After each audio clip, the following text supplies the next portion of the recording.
দেখা যাক আরো।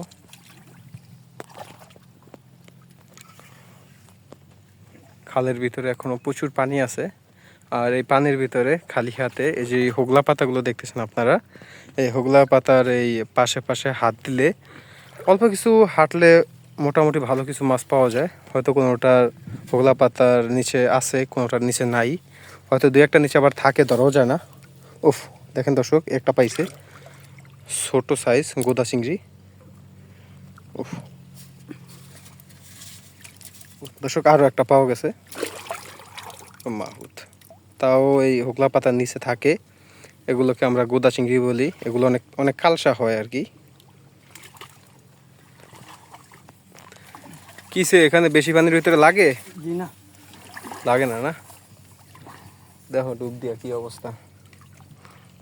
আজকে প্রচুর গরমের তাপ, গরু সব নদীর ভিতরে আইসা পড়তেছে।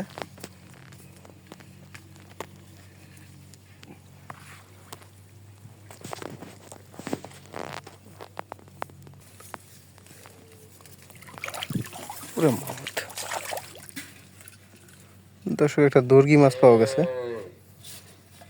মোটামুটি সাইজ খারাপ না, ভালোই। এই যে সেই মাছটা, দর্গি মাছটাই দেখেন। এই দেখা যাক, আমরা আরো সামনের দিকে যাইতেছি। ভিডিওটি ভালো লাগলে আমাদের পেজটি ফলো দিয়ে রাখবেন। কি মাছ? চিংড়ি, পুরো মাহুত।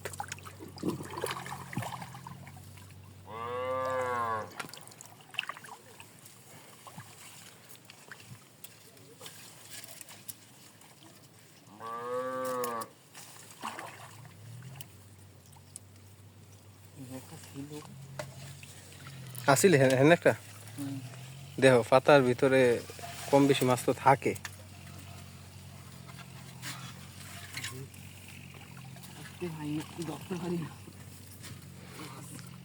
দর্শক, মাঝে ভিতরে দুই একটা থাকে বেশি, কিন্তু ধরা সম্ভব না।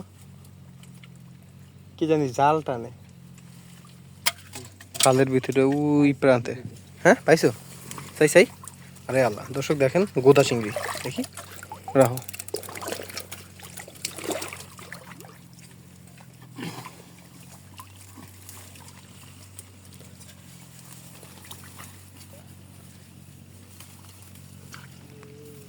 দেখা যাক কি পর্যন্ত মাছ ধরে সক্ষম হয় এবং কি পর্যন্ত মাছ পাওয়া যায়। আছে মাছ দুই একটা থাকলেও ধরা যায় না, পানি বেশি নেই এখনো খালে।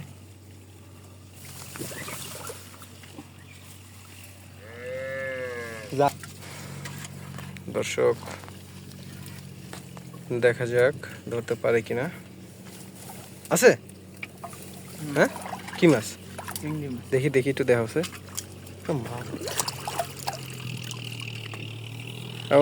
গোদা চিংড়ি।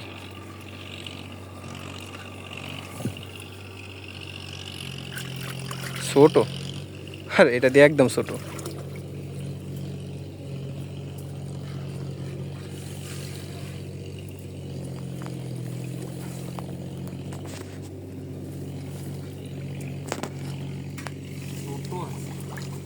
দোষ, তুই মাছ ধরস? না না, লাগে না, না? দেখো ওইদিকে, দেখো দুই একটা আছে কিনা। পাইলে একটু আমার দর্শকের একটু দেখাইও। ওই এক কাকায় ওই মাথায়, ওই খালের ওই মাথায় হাতাইতেছে, তাও হাতিয়ে হাতিয়ে চিংড়ি মাছ ধরতেছে। পাইছো? আরে আল্লাহ, হ্যাঁ তো মোটামুটি বিশাল সাইজ। দুইটা অলরেডি পাওয়া হয়েছে।